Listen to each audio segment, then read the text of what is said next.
Y continuamos en CAE la Noche, la revista de economía y finanzas más completa que tiene la República Dominicana. También usted nos puede ver por el canal 85 de Claro TV y de Win Telecom, así como por nuestro canal de YouTube, CAE la Noche y Voz Media Network. También por Facebook, usted nos puede seguir en vivo en este programa que busca que usted tenga el mejor set de información para tomar las decisiones de consumo e inversión. Y en este programa que estamos hablando de la economía china, de estas estimaciones que ha hecho el Fondo Monetario Internacional, donde China ya duplica el tamaño en términos económicos de los Estados Unidos de Norteamérica. Pero vamos a ver, señor director, a compartir con ustedes las láminas para hacer esta aula virtual que ustedes tanto disfrutan. Vamos a ver este gráfico que publicó hoy el Fondo Monetario Internacional respecto de el tamaño, cómo se reparte el pastel del Producto Interno Bruto global, donde la República Popular China o la economía china tiene la mayor parte de este pastel. Ahí está la publicación del Fondo Monetario Internacional. En la parte azul, curiosamente, debió haber estado de color rojo. China, con una participación de 22.6% del Producto Interno Bruto, encabeza la economía más grande, seguido, señores, por la India, que ya los superará a China en términos de población cuando finalice este año, con 12.9%. En tercer lugar, los Estados Unidos de Norteamérica con 11.3%. Por eso decíamos que China duplica en este momento el tamaño de la economía de los Estados Unidos. Indonesia 3.6%, Alemania 2.1%, al igual que Turquía, Japón 1.8%, Brasil 1.7%, Bangladesh 1.6%, Francia 1.5%, tenemos a Rusia con 1.6%, y al Reino Unido con 1.5. Cuando uno ve esto y uno suma, por ejemplo, a China, India, Brasil, de verdad que uno se da cuenta que, y Rusia, que son parte de los países que forman los BRICS, ¿verdad? Que es estas economías emergentes, uno se da cuenta que tienen un mayor pastel de la economía global. Cuando uno, repito, suma ahí a China, India, Brasil y Rusia, pues lógicamente tiene una parte más de la tercera parte, más de un 33% del pastel de la economía mundial, del Producto Interno Bruto global, lo explican estas economías. A propósito de los BRICS, que es otro tema que llama la atención, vamos a ver la próxima lámina, señor director, para ver cómo ya los BRICS, ¿verdad?, han dejado atrás a los países del G7. Y aquí está cómo esa unión de países, ese club de países, que hay que decir que los BRICS tiene presencia en cinco continentes, o en 4 de los 5 continentes. Vamos a ver, vamos a ir despacio. Los BRICS tienen presencia en el subcontinente americano con Brasil, tienen presencia en Europa con Rusia, presencia en la India con China y con la India, en Asia, mejor dicho, y tienen presencia en África con Sudáfrica. Entonces, aquí está, digamos, tiene presencia en 4 continentes o subcontinentes, pero fundamentalmente en 4 continentes, lo que hace que esta agrupación tenga sinergias importantes. Y aquí, a partir del año 2020, de acuerdo a esta estimación que hizo el Fondo Monetario Internacional, los BRICS, o los países que forman esta agrupación económica, las economías emergentes, como se llamaba anteriormente, ya supera la participación en términos del Producto Interno Bruto del G7, que son las economías desarrolladas. Aquí estamos viendo que mientras a partir del año 2020 los países del BRICS ya hoy se espera que en el 2028 representen más del 33% del Producto Interno Bruto global, pues las economías del G7 caerían por debajo de un 30%. Entonces, aquí ya se está hablando de que hay un cambio en el poder económico global y esas diferencias podrían acrecentarse con la fragmentación económica, con las sanciones impuestas por Occidente, tanto a China en el tema tecnológico y a Rusia luego de la invasión de ese país a Ucrania y todo lo que ha acontecido en lo adelante. Vamos a ver, señor director, la próxima lámina para ver cómo va la locomotora china, ¿no? ¿Cómo va esa locomotora? Fíjense ahí el crecimiento económico trimestral, cómo ha venido en los últimos trimestres creciendo fuertemente. Desde el segundo trimestre del año 2022, que creció tan solo 0.40%, ya en el primer trimestre de este año, China creció 4.5%, la de mayor crecimiento económico en el mundo, empujando ya al alza los precios de las materias primas. Fíjense que el propio Fondo Monetario Internacional dijo que desde este año 2023 hasta el año 2028, la economía china va a ser la principal fuente de crecimiento económico global. El coloso rojo o chino, ¿verdad?, que está empujando la economía global a crecer, también empuja los precios de las principales materias primas, porque es un importador neto de materias primas. Entonces, aquí estamos viendo que, como dijo el propio Fondo Monetario Internacional, ya está comenzando a empujar la economía al alza con estas informaciones que se publican hoy de 4.5%, que ha sorprendido a toda la comunidad económica mundial, porque se esperaba un crecimiento en el entorno de un 4% y ya ha superado esas expectativas por el mercado.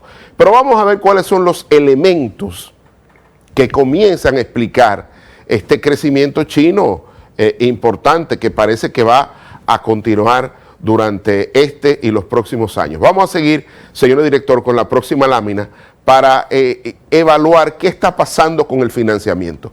Miren aquí esta lámina que tiene que ver con los créditos que han expirado y los créditos que se están otorgando para las operaciones en términos de yuanes. Fíjense cómo ha estado creciendo, mientras en otros países el crédito se ha ido estrechando, se ha ido reduciendo, como en el caso de Estados Unidos, luego de la intervención del Silicon Valley Bank y del aumento de la tasa de política monetaria por parte de la Fed.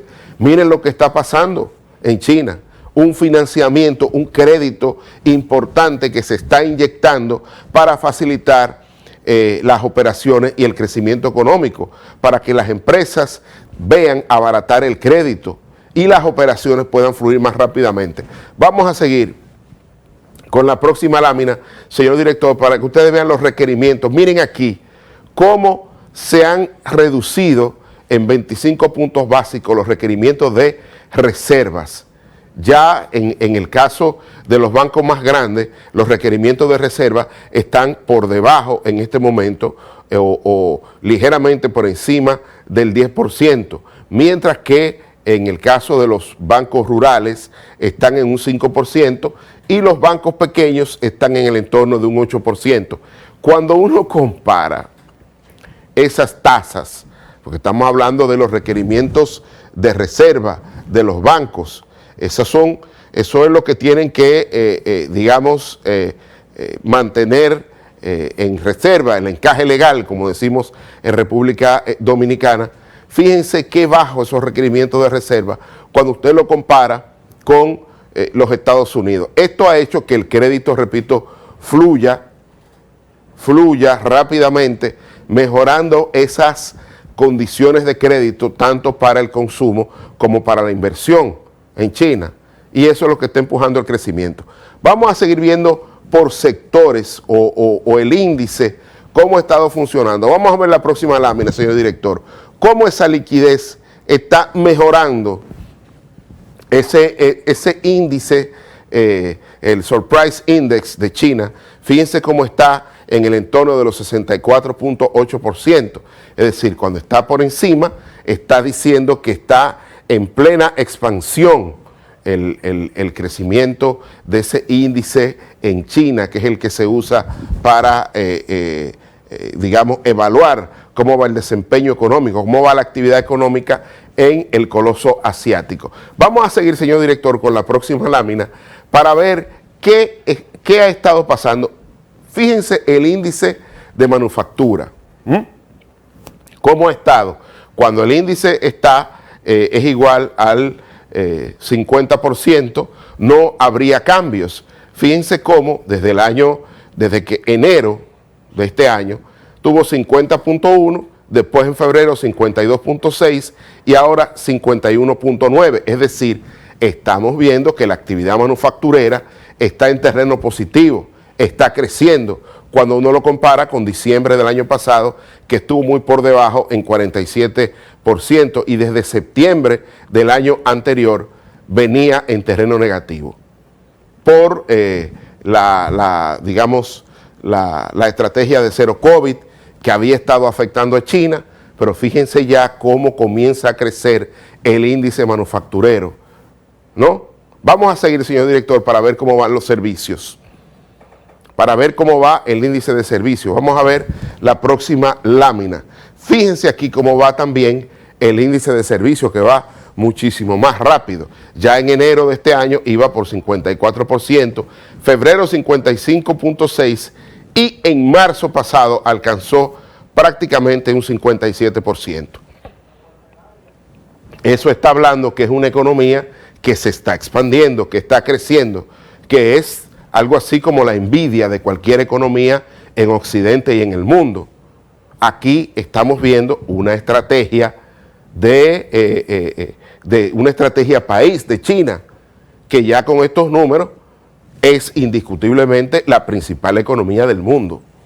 Vamos a seguir, señor director, para ver esta estadística que sustenta este gran crecimiento chino de 4.5% durante el primer trimestre de este año, el mayor crecimiento de cualquier economía en todo el hemisferio, en todo el mundo, ¿no? Vamos a ver, señor director, la próxima lámina para seguir con este tema y ver también qué ha estado pasando. Fíjense, aquí sí es importante y quiero detenerme aquí. Fíjense qué ha estado pasando con la inflación en China. La inflación, el índice de precios al consumidor en marzo, fue de tan solo 0.7%, menos de un 1%. Cuando Estados Unidos está hablando de que la inflación, luego de todas las medidas que se tomó o se han tomado desde la Reserva Federal, se ha reducido a un 5%. En China, en marzo pasado, el índice de precios al consumidor en términos anualizados alcanzó a 0.7%, menor a un 1%. No solo, y por esa razón es que está teniendo una política monetaria expansiva en el crédito. Y eso, lógicamente, es un indicador de que usted le puede seguir echando combustible a la maquinaria para que crezca la industria, los servicios y toda la economía china en su conjunto. Los números de los embarques y de las exportaciones chinas también están volando. Entonces, esto es producto de una estrategia china que parece ir a cazar a la economía de Estados Unidos, a decirle, oye, yo soy la economía más grande, y como soy la economía más grande, exijo que mi voz se escuche en las decisiones de política económica y de otra índole. Vamos al piso, señor director. ¿Qué ha estado pasando?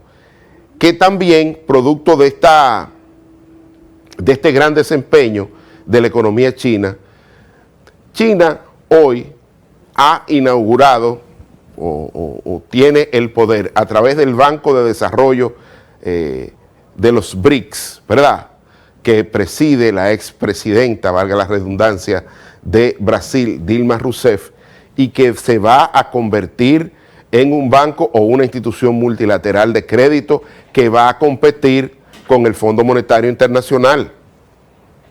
Ya está compitiendo y comienza, para algunos especialistas, ya comienza una desdolarización del comercio internacional. Aunque todavía hay que decir que el yuan ocupa un lugar muy pequeño cuando se compara las transacciones de intercambio comercial a nivel mundial. El dólar sigue siendo el rey, pero ya tiene una moneda que comienza a amenazarlo.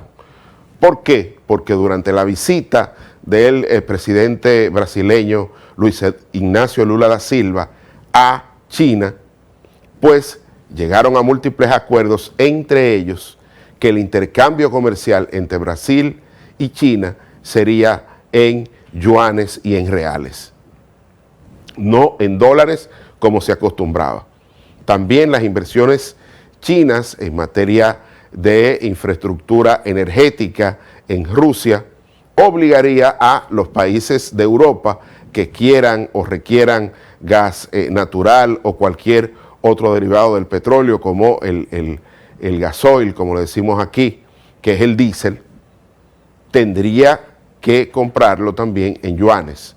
Y ya el yuan va a comenzar a ser una especie de moneda, no solo para el uso interno de China, sino también como referencia para el intercambio comercial de bienes y servicios con ese país y con ese nuevo bloque económico global que se llama Eurasia, y también en el caso de los BRICS, que ya representan más del 33% del Producto Interno Bruto global.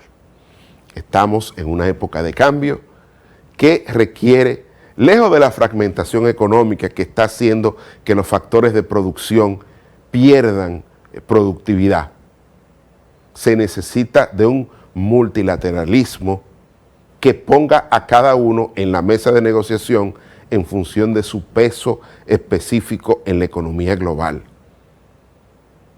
Quien está, digamos, hablando de este tema es alguien que por razones económicas, afectivas y por el lugar donde vive, entiende que la economía de los Estados Unidos sigue siendo la principal economía del mundo. Ahora bien, tiene que sentarse con otras economías, fundamentalmente con China, con India, para hacer un nuevo acuerdo global en materia de política comercial para que el mundo siga avanzando. La fragmentación lo único que va a producir es un aumento en las materias primas y una dificultad en términos de oferentes, y los precios van a aumentar. La productividad se va a reducir. Lo único que va a generar crecimiento, prosperidad, es la multilateralidad, y además podría garantizar acuerdos y diálogos en vez de guerras y de invasiones y de muerte y destrucción de las economías.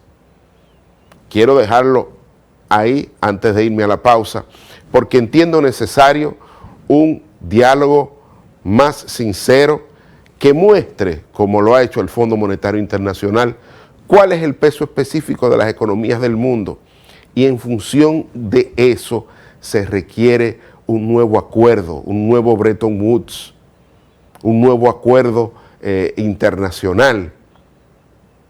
Digo Bretton Woods porque es el último acuerdo donde se formó, de donde nació el Fondo Monetario Internacional y el Banco Mundial, que son los principales organismos multilaterales que de alguna manera son las que mantienen las reglas de juego en materia de financiamiento, de intercambio comercial, junto con la Organización Mundial del Comercio.